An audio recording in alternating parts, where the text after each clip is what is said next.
There was an important announcement on Friday in terms of the lifting of restrictions by China on Australian barley imports worth $900 million a year. My understanding is the government believes wine might be next in terms of similar restrictions being lifted, as relations between the two countries, while still tense in a strategic and defence sense, continue to improve on the trade front. This is the right outcome. The right outcome for Australian producers and the right outcome for Chinese consumers. It affirms the approach, the calm and consistent approach that the Albanese government has taken. Well, let's go live to Brisbane now and bring in the Minister for Agriculture, Murray Watt. Murray Watt, thanks so much for joining us this Sunday morning. How significant is this deal to have China import our barley again? What's it worth and what's gone on behind the scenes to get us here? Well, good to be with you, Andrew. This is a very significant decision for Australia's agricultural industry. It's very welcome news for our grain producers and I think the entire Australian community. You'd be aware that our government has been working very hard since coming to office to stabilise our relationship with our country's major trading partner, being China. And this is the latest in a series of decisions that we've been able to secure from China to remove trade impediments that had been imposed on our agricultural products. Already over the last couple of months, we've managed to get China to remove impediments for things like cotton, horticulture products, timber products. But of course, Friday's decision was one of the big ones because prior to these impediments being imposed, China had been our biggest barley export market with a value of about $1 billion, nearly $1 billion a year. So that's why our grain producers are so happy with this outcome because it does restore access to our biggest market. This has taken a huge amount of work since we came to office. And I really pay tribute to people like Penny Wong, Don Farrell, but also the officials in my department, the Department of Agriculture, the Foreign Affairs Department and Industry.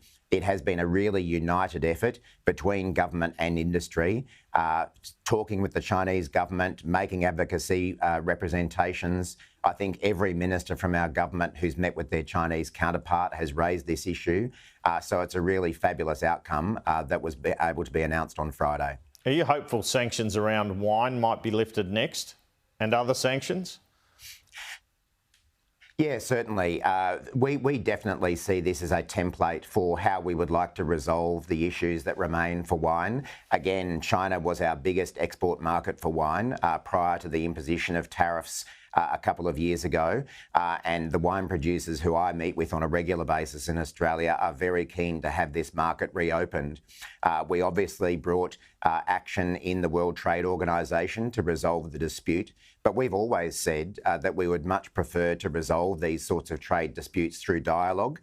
That's managed to occur with barley. We'd certainly like to see that happen with wine. And there are some other products, in particular things like beef establishments, beef processing establishments that remain having trade impediments, and we'd like to see them resolved as quickly as possible too. Have the Chinese government received anything in return? Received any concessions on the trade front or anything of that nature? No, they haven't, Andrew. We've just been very consistent in our position, arguing that we think that we should be following a rules-based trading system, that we thought that these tariffs were unfair. And what we've also argued is that this is in the interests of both countries. This isn't just about a benefit to Australia, it's also a benefit to China, that they can regain access to Australia's high-quality products. In the end, the decision from China was made on the basis that their barley importers, in particular their brewing companies, needed to have access and wanted to have access to Australian barley. So this is a mutually beneficial outcome. I think the other thing to remember, Andrew, is that Australian producers have really learned through the last couple of years that we do need to have much more diverse markets. And for that reason, our government is also putting a lot of effort into opening up new markets. You'll remember, Andrew, that I spoke to you a couple of weeks ago from India, which is potentially a very valuable market for our agricultural produce. And even just over the last 12 months, the Department of Agriculture has opened up new markets in about 100 cases around the world, whether that be for stone fruit, other sorts of products, beef, sheep meat. So we do need to make sure that we have those broader market options going forward as well. Does all this indicate we'll get this visit from the PM to Beijing soon? And is there any news on Cheng Lei and her situation in detention, or Han Ying-jung? Yeah.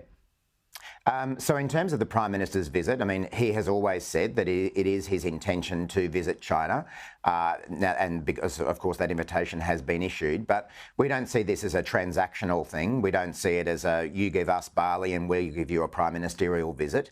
All of these things will be undertaken in due course. And I'm sure that the Prime Minister will undertake that visit, in a time that fits his diary. In terms of Cheng Lei, this is also an issue.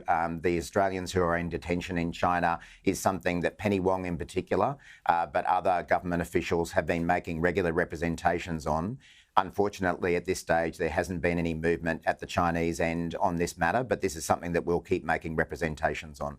All right, this Garma Festival this weekend, moving on to that, it's come against a backdrop of the government under pressure over the voice. Let me be blunt about it. How tough is it looking now, and why can't the PM say a Makarrata Commission and a treaty will follow the voice? Well, I genuinely believe that the Yes campaign can and will win the referendum, Andrew. And that's because, based on my own experience, as I'm going around Queensland talking with people about the voice, there are a lot of people who are still unsure about it. But when you talk through what it's really about, some very simple ideas, recognising our First Peoples in our Constitution, listening to them so that we get better results and better value for money, that's something that I think most people can get behind. So I remain very confident that the referendum will succeed. I've seen the opinion polls. There's all sorts of polling out there at the moment, some more positive than others. But as I say, I think once people focus on what this is really about, rather than the unrelenting series of scare campaigns that we see from Peter Dutton and the opposition, I'm confident that we can get there. It obviously makes it harder that we don't have bipartisan support for this, and that is disappointing that the Liberal and National Party have chosen to oppose this for their own political purposes. I mean, we've got coalition members now openly talking with journalists about the fact that the reason they're opposing the voice is because they want to damage the Prime Minister and damage the Labor Party for the next election. So they're prepared to throw away the opportunity to actually bring the country together, to actually listen to people, to get better results and better value for money for their own political purposes. But we're going to stay positive about this. We're going to remind people that this is a real opportunity for once to do something different about Indigenous disadvantage. And frankly, if we say no to this, then what we're basically saying is that we're happy with more of the same, that we're happy with much higher rates of Indigenous incarceration, much lower life expectancy. What the voice is about is simply recognising our First Peoples and getting better results. And it's hard to imagine why anyone would actually disagree with that. But the government is... They do want to support a Makarrata Commission and treaty, don't they? Because Anthony Albanese got up on election night. He said, I commit to the Uluru Statement from the heart and full. And you've already put funding in the budget for the Makarrata Commission. So do you concede the government would see those as the next steps? And what would they do? Would they involve reparations? Well, the Uluru Statement itself said that the voice to Parliament and recognition of First Peoples in our Constitution would come before any other aspect of the Uluru Statement. And that's for that reason that the government's priority is to recognise people in our Constitution and through a voice to Parliament. That's what we're focused on, and that's the only thing that this referendum is about. Now, you've raised reparations, and that is one of many scare campaigns that's being run by the opposition. Every single week they have a new scare campaign about what the voice will do. I'm expecting next week the voice is apparently going to cancel Christmas or something absurd like that. All right. They just move from one scare campaign to the next. Fair enough, but are you ruling out reparations? Or is that something that can happen from a Makarrata Commission and a treaty? Well, this issue of reparations is something that Peter Dutton raised as for a reason why he voted against and didn't support the apology all those years ago. If you go back and look at what Peter Dutton was saying about the apology when he chose not to vote in favour of the apology and not to be present for the apology in the chamber, one of the things that he was saying was that it would open the door to damages. That was untrue. And it's untrue that this will occur as a result of the voice. And again, it's just one of the many scare campaigns that we see from the opposition, rather than actually facing up to what this is about, simply setting up a body to advise the government about how we can get better results for Indigenous people. That's all that we're talking about all here. right. We're not talking about reparations. We're not talking about all sorts of other scare campaigns that are being put up there. And the opposition say that they support recognition in the Constitution. They say they support listening to people, but they continue to put up these scare campaigns to shoot it down.